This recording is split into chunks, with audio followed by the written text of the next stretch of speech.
We'll chant Om 3 times, followed by the invocation shlokas. Inhale deeply.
Om Sahana Vavatu Sahanau Bhunaktu Sahaviryam Karavavahai Tejasvinavadhitamastu ma vedvishavahai. Om Shanti Shanti Shanti. समस्तजनकल्याणे निरतं करुणामयं Namami चिन्मयं देवं सद्गुरुं ब्रह्मविद्वरं सद्गुरुं ब्रह्मविद्वरम्. So here in our Gita chapter 8, we are at the end. In last session, we talked about the uh, path of Avrutti and Anavrutti, or Punaravrutti and Apunaravrutti, like that, right? So we'll just review those. And then in last session, what we did was we actually described the content completely, and then we left the individual meanings of the shlokas. So today we are going to go through the individual meanings of the shlokas with the knowledge that we covered last week. So just to summarize what we covered last week was, there are two paths. Two paths for one for upasakas and one for people who do karma kanda. Okay. So again, if you remember like a bigger picture, we have four different paths for anyone who passes away. For a jnani, what happens is the moment he gets the jnana, there is no more individuality. So his individuality merged with Brahman. So there's no more jiva to when the current body falls off, there's no more jiva to go to one path or other path or anything like that. So that is instant moksha was done already. Okay, while living alone. That is Jivan Mukti. So a little bit of ahankara was there. That ahankara was to maintain the body that was required. And that ahankara also gone away at the time of the physical body finishes its job. Then upasana, people who do upasana is understanding that I am one with God. Okay, so this is called ahangraha upasana. So there are like different types of upasanas, where one type of upasana is you say that I am different from God and then I pray to God. That is one type of upasana.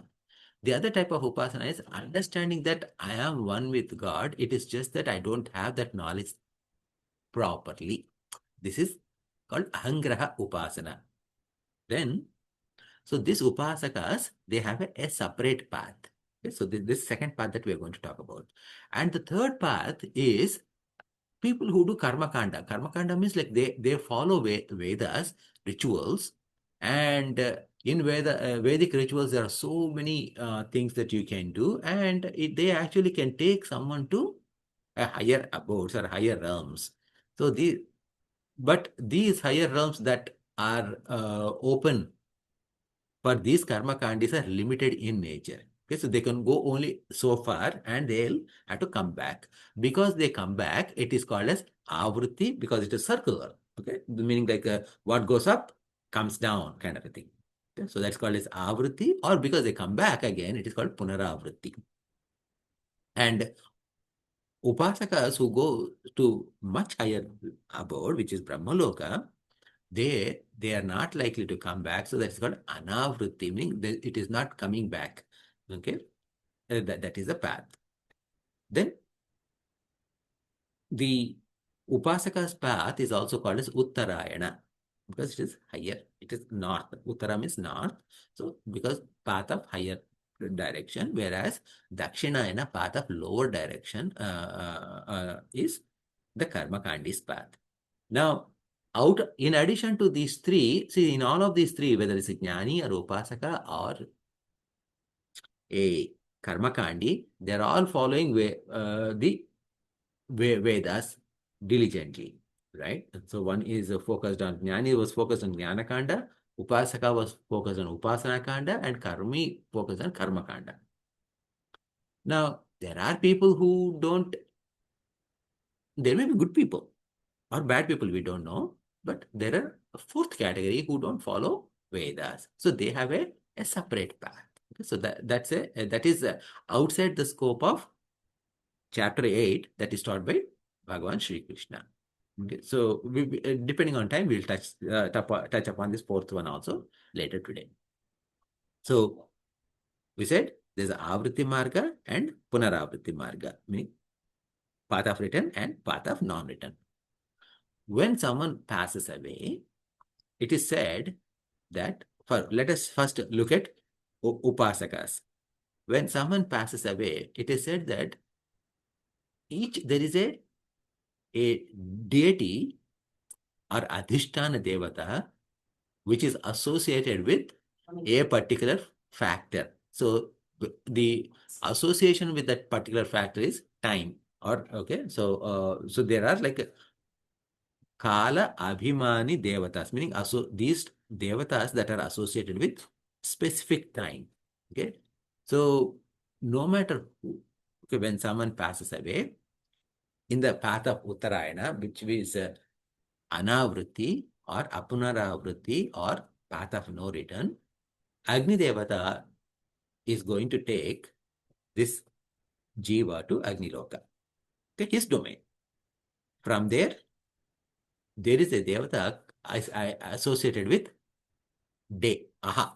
Okay, ahar nisha, we say, right? Ahar nisha means day and nisha means night. So ahaha devata, he takes the jiva to his abode. So this is kind of like, like each of them are taking them to the next step like that. And then from there, aha is day, and from there Shukla Devata is one who is associated with the Shukla Paksha, meaning the time that is between new moon day and full moon day. Shukla Devata. So he will take the Jiva to Shukla Paksha Loka. And from there's another Devata named uh, uh, Uttarayana.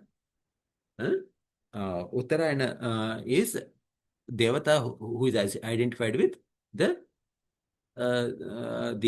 summer solstice, or the time between December 21st to June 21st. What happens there is the length of the day keeps on increasing. Like, I mean, December 21st is the shortest day of the year, and the June 21st is the longest day of the year. So until then, it is kind of like, the daytime is growing. So that is Uttarayana Devata. So he takes from there, it goes to Samvatsara Loka, meaning another Devata. From there, they go to Devaloka. From there to Vayuloka. from there to Surya Loka, from there to Chandra Loka, from there to Vidyut Loka. Vidyut is light. Okay. From there, a Hiranyagarbha Brahmaji is a representative comes and they take him to additional lokas such as Varuna Devata with Varuna Loka, from there to Indra Loka, from there to Prajapati Loka, and from there Brahma Loka. This is a whole path that is given in our Shastras.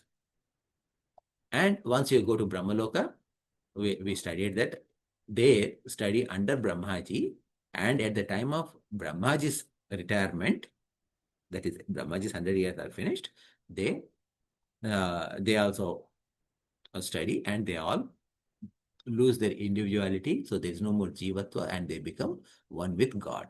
So this is a sequential, right? So we have seen so much sequence, one after other, after other, after other. That is why this is called as Krama Mukti. This is for, so we covered Jnana, Jnani. As soon as Jnana happens, there is no more Jiva. So it is immediate Mukti. Even while living, that is Jivan Mukti. And for a Upasaka, it is Krama Mukti. Now for this Karmi, what is happening? There is no Mukti, but he is enjoying. How? He goes through the path of Dakshinayana or Avritti Margam, meaning they're coming back. What he's going to do is that, whereas instead of Agni Devata taking him to Agni Loka, like in for Upasaka, here Dhuma means smoke. Okay, so there's a presiding deity or a Devata associated with Dhuma also, smoke. So he takes to his abode, Dhuma Loka. From there, it is Ratri Devata. From there, Krishna Paksha. Krishna Paksha is the Devata who is associated with time from full moon to new moon. From there to Dakshinayana, a Devata associated with June 21st to December 31st. December 21st. So see what's happening in for Devata, for Upasakas, it's all with the day, right? Brightness, you see. Okay. Shukla Paksha, that is in that previous fortnight, it is moonlight is increasing on a daily basis. Here, Ratri Devata means night. Krishna Paksha means moon is decreasing every day, so moonlight is decreasing every day. Dakshinayana, what is happening? Daylight is decreasing every day. Okay, so that is Dakshinayana path. And then they go to, from Dakshinayana Loka to, they go to Pitru Loka. Pitru Loka is Loka for ancestors. And from there they go to Akasha Loka. And from there they go to Swarga Loka. Now once they go to Swarga Loka, why did they go to Swarga Loka? Because they have done so much punyam. Punyam means merits. Right? So because they have done all the punya, they go to Swargaloka, they experience the results of their punya, and when the results are complete, their enjoyment is complete. As you're saying, right? I'm in a hotel right now, so I paid some amount to come and experience the pleasure of staying in this room. It's a comfortable room, and everything is set. I don't have to do any work here, right, in the room to maintain the upkeep of the room or anything like that. The moment my money is running out, okay, I am checked out, right? Whether I like it or not, I'll be checked out. So in the same way, they are also checked out from the Indraloka and they come back to earth. So then it is again circle starts. Because of that, it is called Avritti Marga. Okay. Now there was a question about what is the, I mean, like you told us so many lokas, and many of these lokas are not listed in these 14 lokas that we are familiar with. Okay, so that was one of the questions we had.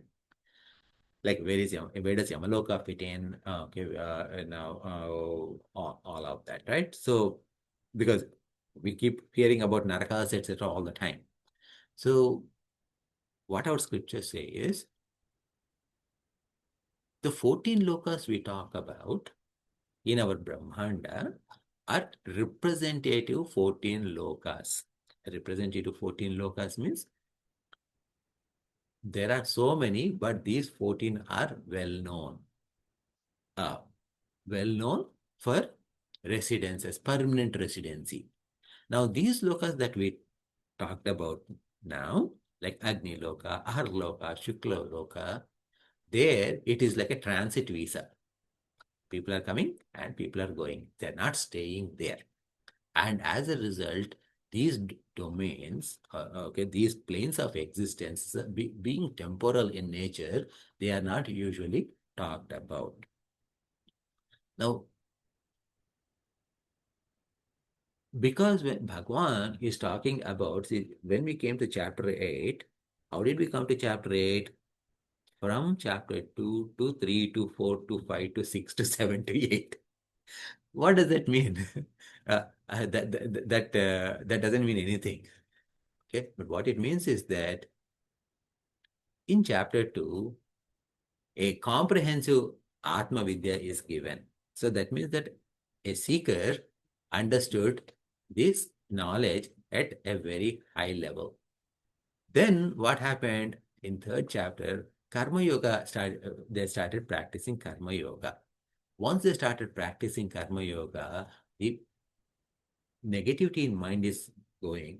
And then also Karma Yoga requires you to do only your obligatory duties. Because you do only obligatory duties and nothing else, so that means that there is no scope for doing any desire-based actions or even any papa. So, and then in chapter 4, what happened? You are asked to remove the notion that you are the doer. So, right there, the jiva is falling off. The jiva hood is falling off. It is weakening, right? Because of all of this, what happened is by the time you come to chapter 8, these people who are following this path, they are already purified, and because of this, there is no need for someone to go to Yamaloka. Okay, so that is why Yamaloka is not mentioned in here. Now,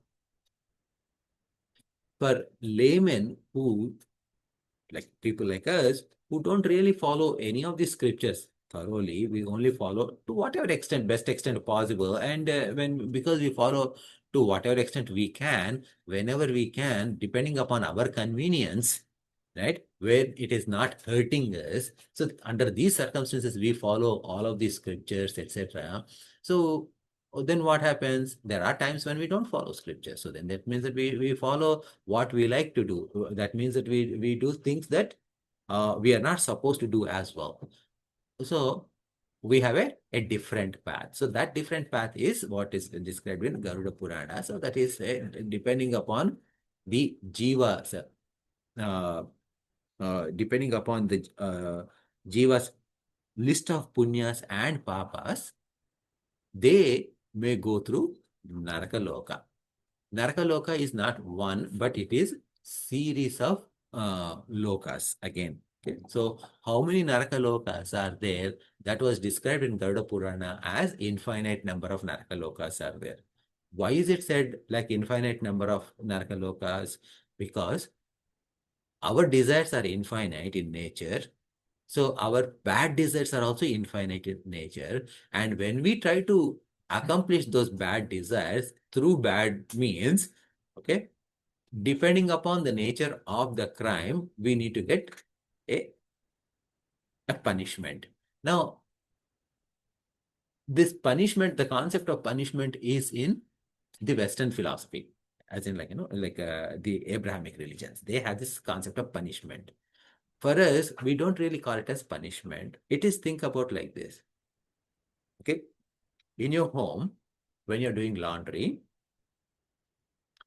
you have different, like if you look into your laundry machine, you have different types of settings, right? Okay. So whites, colors, delicates, extra delicates, right? So now when you say extra delicate, right, what you do, you put it in a small net and put them in there. And then what happens, it is gently rinsed and you dry it out gently. Okay, it is not beaten up much. Now you take a jeans that is worn for maybe like 2 months before it is put in wash. Now that requires a severe beating. Why? Because the dirt is stuck into the, has like penetrated into the core of the fabric, and it has to be rinsed and thoroughly beaten up and all of that. And because of that, it goes through a different cycle. It is a longer cycle, it is a harder cycle, more chemicals need to be put, and all of that is hurting the fabric. But it is helping to remove the dirt. In the same way, the depending upon the type of karmas we have done, we certain results we can experience right within this realm only, okay, with the negative results or the positive results. But when the scope of good karmas that you have done is tremendous, very well done, then this body or this environment is not fit enough. You need to experience it in a much better place, okay, where there are no consequences for it. And because like for example, you go and eat a sweet, then there's a consequence. Okay, you go enjoy anything, right? A fried food, there's a consequence. So like that, any kind of pleasure that we have on this earthly domain, there's a consequence. So you want to enjoy the results without consequence, and that is what is Svargaloka. Similarly, if the nature of negative things that we have done is significantly higher, where you cannot really experience in this earthly domain, then we are sent to this Narakaloka, where depending upon the type of karmas we did, appropriate washing is done. Okay, whether it is on a high mode or low mode, speed wash or detailed wash, it is all depends upon the nature of things that we have done. So that's what our Naraka is. Okay. Now, so with that, let us go to this individual. Before we go, right? Any questions so far before we go to today's session?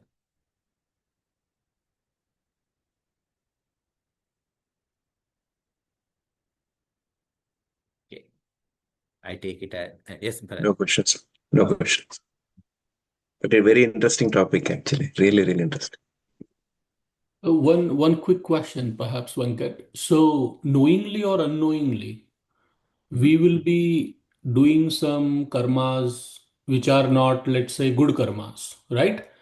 And we might even realize that we did something wrong to someone, right? Because we know that, right? How do we then cleanse ourselves? So basically, we all see, as long see the nature of life is based upon violence, himsa. That is the nature of life at its core. There is no life without himsa at all. Okay? From the birth, the process of birth itself is a violent thing. Okay, whether it is a human being or someone, a animal or anything that is coming from a egg or something, right? It has to break through that egg. Okay, there's a violence is there, and for us to survive, our annam, the food that we eat, is all violence alone. Okay, is with violence. So whether you are a vegetarian or non-vegetarian doesn't matter, right? Okay, the rice you eat or all of them are cut off from some other life form, because the plant is also life. So in this way, if you look at this entire thing, is violence is there in the universe. Now, what makes an act a violent versus non-violent is not in the act itself, but the intent behind it. Okay. So the intent defines the thing. So for example, so that's why, like, I mean, say, when we eat food, okay, we are supposed to do a prayer, such as Brahmarpanam, Brahmahavi, Brahmagna, Brahmanautam, Brahmaevatena Gantam, Brahma Karma Samadhina, like that. So what you're saying is that this food is divine, this food is Brahman. Okay, the eater is also Brahman, what is eaten is also Brahman, everything is Brahman. So I'm prostrating to that Brahman, and so that I'm taking from here to here so that this can survive. That is the idea, right? So whether we do it in Hinduism in that way, or even in Islam, what they call it as like the meat halal, right? So this kind of a concept is there in pretty much every religion to say, telling God, God, I am doing this for sake of my food because his body cannot survive without food, but my intent is not to harm this creature or whatever, right? So they do it for, I mean, in Islam, etc., they do it, even in Jewish religion also it is there, right? So they do it primarily for non-vegetarian food, as in like a meat-based food. For us, we do for every food when we chant that, like Brahmarpanam. Now, coming, so like this is the context, keep it in mind that we all do sins all the time. Okay. So what happens is that when we do it with good intent to minimize as much as possible, and we live a Vedic type of life where we are mindful of everything, it will reduce to certain extent what we are doing. Okay, but it doesn't absolve us from everything still. Okay, say for example, on a summer day, okay, if you are driving from your home to like evening, for example, like maybe at 7, start your car at your home around 6 p.m. and reach your destination at 10 p.m. Okay, and you park the car in a driveway. Next morning, when you come and see in front of the car, what happens? You'll see hundreds of bugs, dead bugs, all around the front of the car. Okay, so that means when you're driving, all of them got hit, and we are cause for the death of all of those bugs. Right? These are a common experience. Okay, so our shastras say that there is something called prayaschitta karma. Okay. Prayaschitta karma has got two parts in it. Prayaha and chittaha. Prayaha, chittaha, karma. Prayaha means afterwards. So afterwards, there is a sadness of what has been done. Okay. So because of that, you feel bad about it. So there are two parts to it. Okay. You feel bad about it and you want to not repeat it. Okay. This is the important portion. The intent is that I don't want to repeat it. There is a mistake done by me. That is the important part. With that, you perform a atonement action. Okay, because prayaschitta karma means atonement. Okay, so that atonement could be a ritual, or it could be taking care of something like a more concrete. So, for example, someone uh, kills a cow accidentally, like in an accident, a cow is killed. So our Shastra say, okay, so you donate a cow. Okay. So that means that by donating a cow, you gave a life to a cow. That's the idea, right? So this is there's like different prescriptions are there, but we don't know how many karmas we have done like that. In some cases, we know. In some cases, we don't even know that we did a bad thing. And now, even in this lifetime, maybe you don't recall certain bad things that we did maybe a month ago or a year ago. Okay. So what to say about the bad karmas that we did in our childhood or from previous lives? So these prayaschitta karmas are divided into two categories. One is called sadharana prayaschitta and other is called asadharana prayaschitta. Sadharana prayaschitta means common prayaschitta. Okay, asadharana means specific. Asadharana means uncommon. It should be the right translation, but here it is specific. So, like just like I said, right? So I accidentally I killed a cow, so I need to do something. So I perform a ritual and I donate a cow. Okay. Or maybe I kind of contribute some money to a goshala, etc. This is asadharana prayaschitta because a specific karma is done and I'm trying to atone for that specific karma. Sadharana prayaschitta is more generic. Okay. Some I remember, some I recall, some I don't recall. Bhagwan, help me out with all of that. Okay. So for that, the asadharana prayaschitta is actually very simple, which is chanting the name of the Lord. Okay. Chanting the name of the Lord as much as you can, as long as you can, right? Whenever you are free, just chant the name of the Lord. It need not be a bhajan, it need not be like any complex shloka or anything like that, okay? Complex mantra, nothing. Okay? It would be like Om Namah Shivaya, Om Namo Narayanaya, Shri Ram, Shri Ram, Shri Ram. Okay? As simple as that. That's all. All you need to do is that you just need to chant and you should be aware of its chanting. So it cannot be, because sometimes you see people who are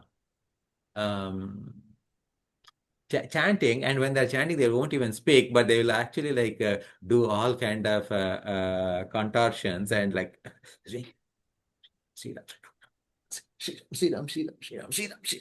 like that. They keep on going. Okay, that kind of that is not because in their mind, yeah, I'm chanting this, but where is their mind? Their mind is trying to say something, and you could have simply stopped and what could have expressed in 2 words. Okay, now you spend 10 minutes to explain and the other person doesn't understand. They say, oh, do you mean this? Do you mean that? No, no, no, not this, not that. Okay. Don't do all of that. Just answer and go back to your chanting. And then focus when you're chanting as much as possible, keep the form of the Lord in your heart. Because it is said that when we chant, see, the chanting is not again like you don't need to chant through your mouth. Let that happen in your mind. Okay. So the chanting when we do in our mind, it is said that Bhagwan will come in. And where are you chanting? In your mind, right? And where is the picture of Bhagwan? In your heart or in your mind.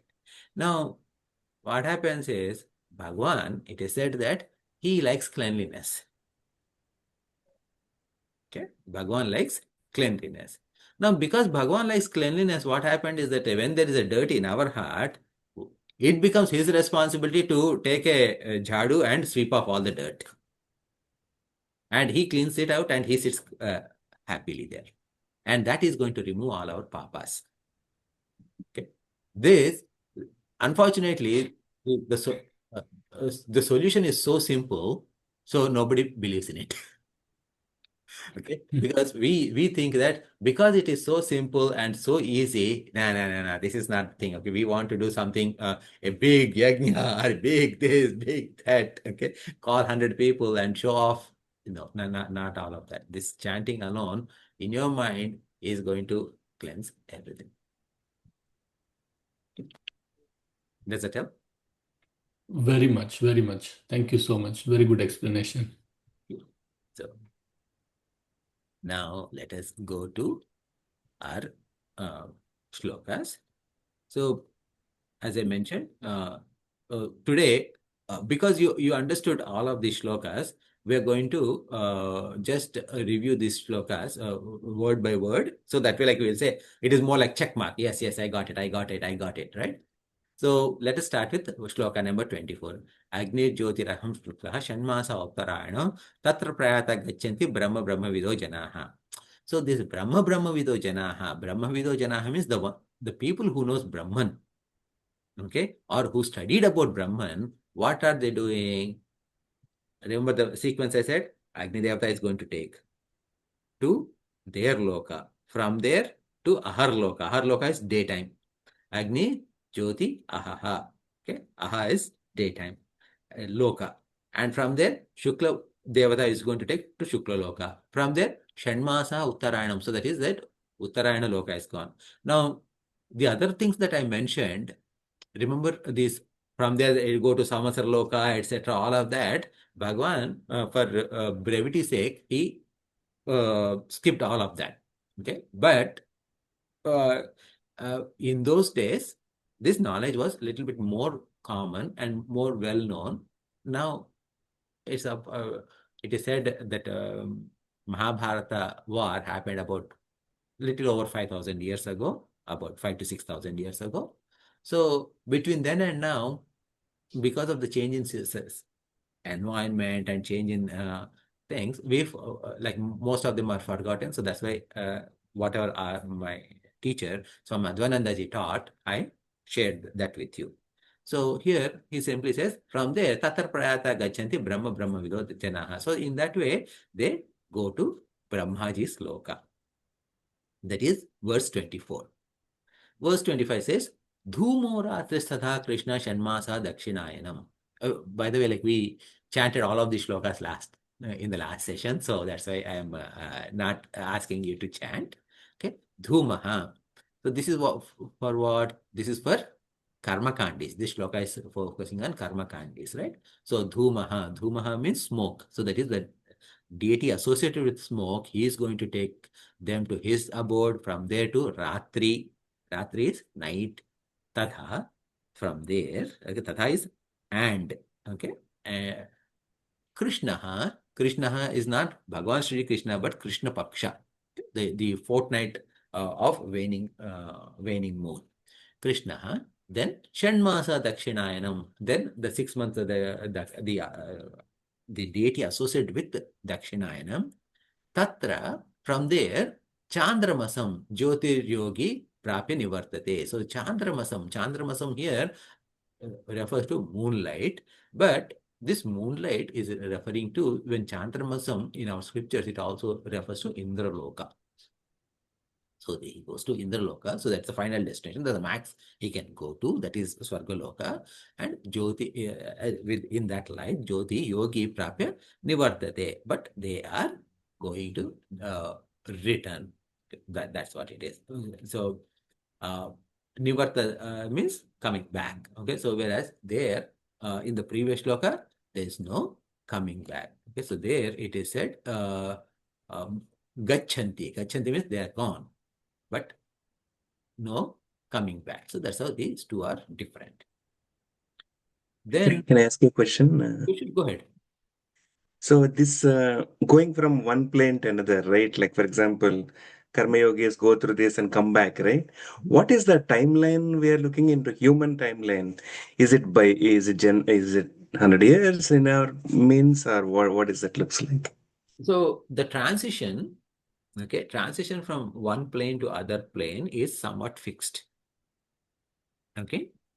However, the final, because see, they're all like a transition, right? So whereas once you go to, let us say, coming back, karma, they go to Chandramasa or Swargaloka, how long they are going to stay is dependent upon the amount of punya they have done and the amount of punya they are exhausting during that stay. Okay. Now, from a transition perspective, see, the thing is that when from a human days to these days, they keep on increasing. So, for example, the Garuda Purana says that when someone dies, as in like a not these yogis, etc., but a layman like us, okay, like me, when they die, what happens is that initially we for first 3 days, we are just circling around the house. Okay. So that's why it is said that usually when someone passes away, don't cry in the house, because for that soul to depart and go to the next level is going to be very difficult, because they feel very saddened by it. Okay. This is for regular beings. Okay. Not too much papa or anything like that.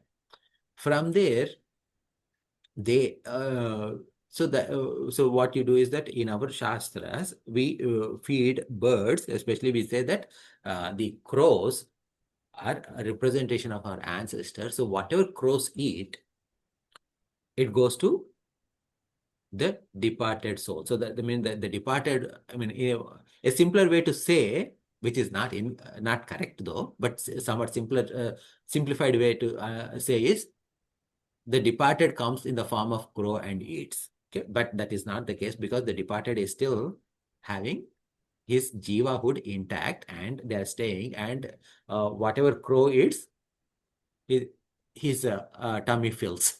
Okay, his tummy is filled with that. Then they go to the next abode. So that's where, like, we do when they go to the next abode or next realm, it is said that each day is 1 month. Because each day is 1 month, what we do is, in our uh, tradition, we do something called masikam. Masikam means monthly remembrance. So in this monthly remembrance, what we do is that we do pinda pradhanam. Pinda pradhanam means, like, we offer food to our ancestors. So when we do that, it is said that that food again is received by this departed soul, and so it basically, you're providing everyday meal for these ancestors. Now, like that, right? So once they pass through certain other domains, then each day for them is 1 year on earthly domain. So that is why after 1 year, we do Samvatsarikam alone. Samvatsarikam is annual puja for them. Now, when you have multiple ancestors who might have passed away, maybe some grandparents or those people, etc., you don't know which day they all passed away. Okay? Which specific days they passed away. Like, I don't know when my grandfather passed away. I don't know when my grandmother passed away. This person, that person, that person, that person. So what is recommended in such cases, when you don't remember these when these people have passed away, it is said that Mahalaya Amavasya, like a day to remember our departed souls, is recommended to do the tarpanam for all our ancestors. So that means that for all our ancestors put together, you offer food.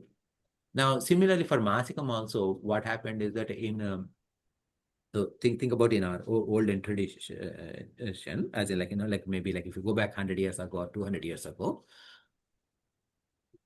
like a priestly community such as a Brahmin community would remember, like, on which specific day a person has passed away, and based on that tithi, when is that monthly date is coming, that masikam date.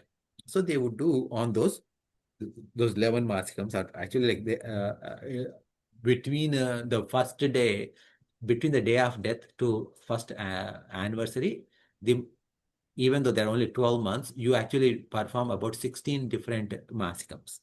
Okay. So, like, there is, like, one is on 27th day, one is on 30th day, one is on 45th day, like that. So now you don't know, I mean, like, a priestly community, they have a calendar, they know which tithi comes when, and etc. So they would do all of that whenever possible. Now, someone who is a farmer, someone who is not a well-educated community, what can they do? And they are also busy people, because they we live on daily wages. So for those people, what they do is that they do all of these masikams on 15th day or, like, 11th day or whenever, okay, itself, for the whole year.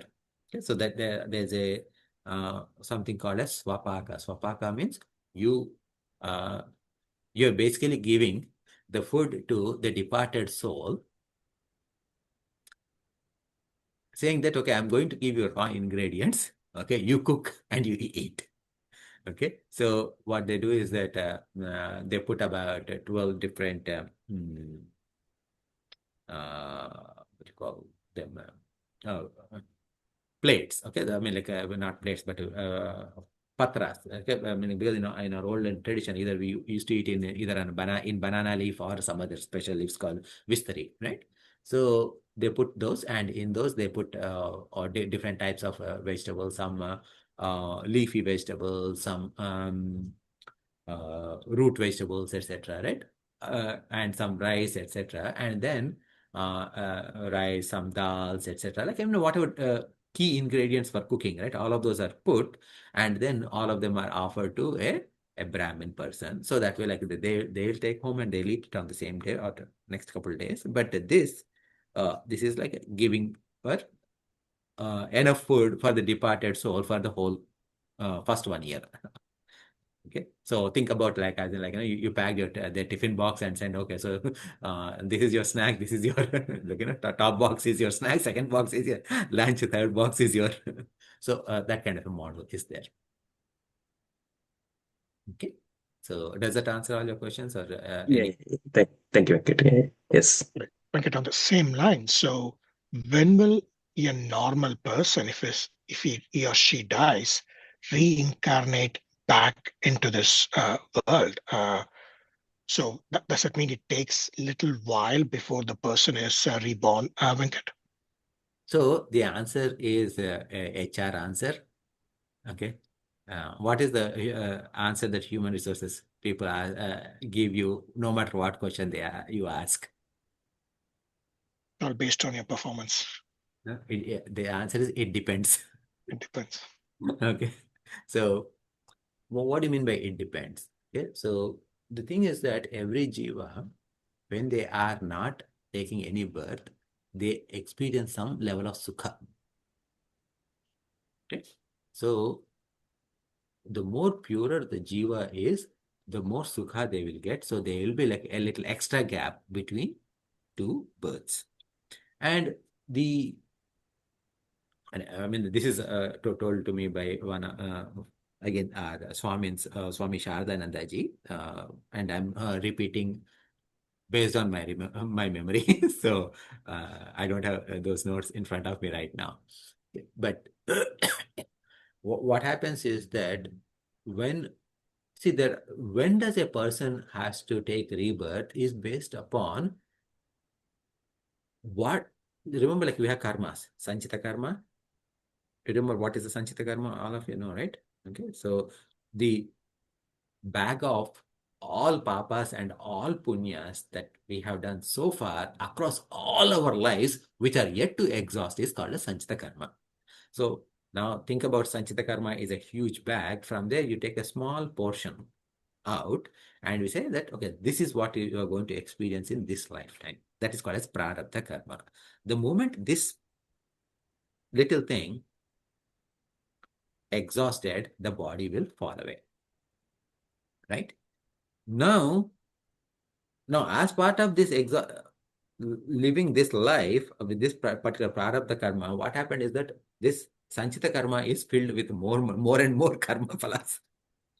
Okay. So then what happened is that what is the next life is dependent on what, again in chapter 8, what we studied is that whatever your last thought is going to determine where you are going to next. Right? That's what Bhagavan said, right? So now, what is your last thought? Based on that, if your life is going to be determined, now that life should have an environment that is fit for you to exhaust your karma phalas from your sanchita karma. Right? So, you have to be born, that jiva has to be born in right environment at the right time with the right, and then because it's like when they need to exhaust karmas, see, the thing is that like, it is not just me exhausting my karmas. It so happened that I took $50 from Hari Balaji and I did not return. So I need to somehow in this next life, I need to be connected to Hari Balaji somehow and I had to pay that $50 worth. Right? Including inflation and interest. So now when is Hari Balaji is going to take birth, in what form Hari Balaji is going to take birth and in what form Venkat is going to pay. Okay, so all of those considerations are there. So that is where karma phaladata, Bhagwan, meaning the one who is the karma phaladata, is a big title. The giver of the results of all our karma. So which means what? He is a greatest programmer. Okay, and he's the greatest project manager to bring all of these Lego pieces put together and decide what is the next life for each of us, so that each of us complete our karma phala accordingly. So when is the right time? That is up to that. Now, however, it so happens that now when there are punya karmas and papa karmas. Okay. Now, for you to say, for example, you had done a great job that you should become prime minister or a president of a country. Now, a country can have only one prime minister, and if you have done a great job that you need to be prime minister for 25 years, okay, that should take enough time. I mean, how many people are ahead of you and all of that? That may take a long time. Okay, so until then, you need to wait and all of that. But on the other hand, if I had done like a lot of heinous acts, those results can be exhausted in various life forms. I can be born as a snake or a rat or a cat or a monkey or whatever. Okay, so those results can be exhausted right away. So there's not much waiting in between. Okay, because there's not much waiting in between, it is said that, again, like I'm just everything that I'm saying is based on the way I remembered from my teacher, right? It is said that for some of the jivas, as in like even human beings, they don't even have to wait, or like, they don't go through this lokas and all of those, these we talked about all the shraddha karmas, right, about a few minutes ago. How they, like, one day is 15 days, or one day is 1 month, all of that. None of those matter to are applicable in those cases. All it is that as the person is dying, the other form is already there for him.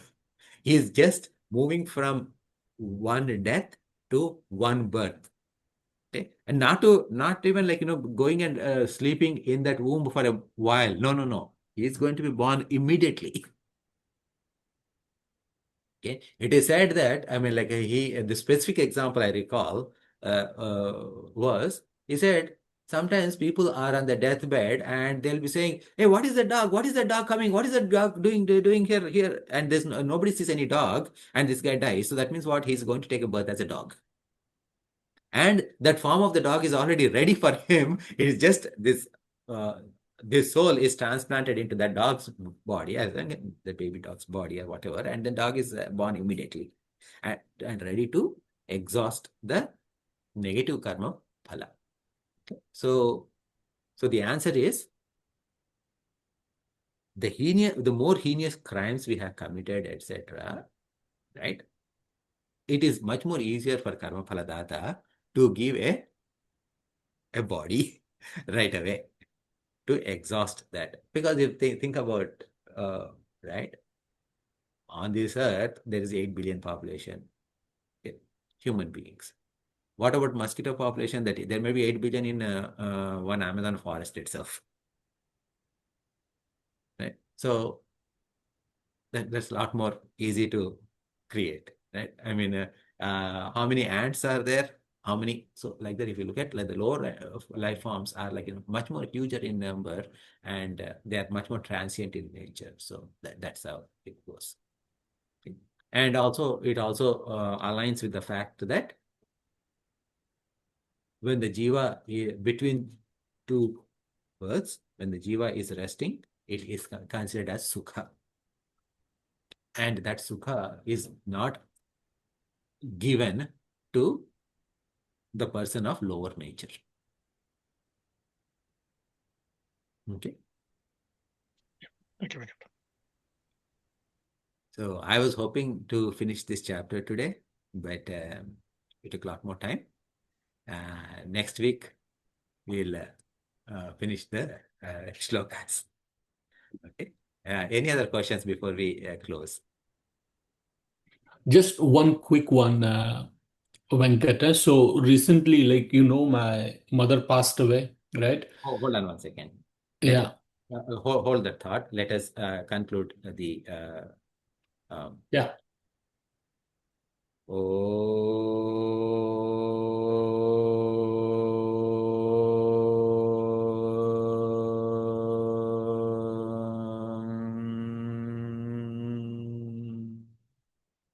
पूर्णमदः पूर्णमिदं पूर्णात् पूर्णमुदच्यते पूर्णस्य पूर्णमादाय पूर्णमेवावशिष्यते।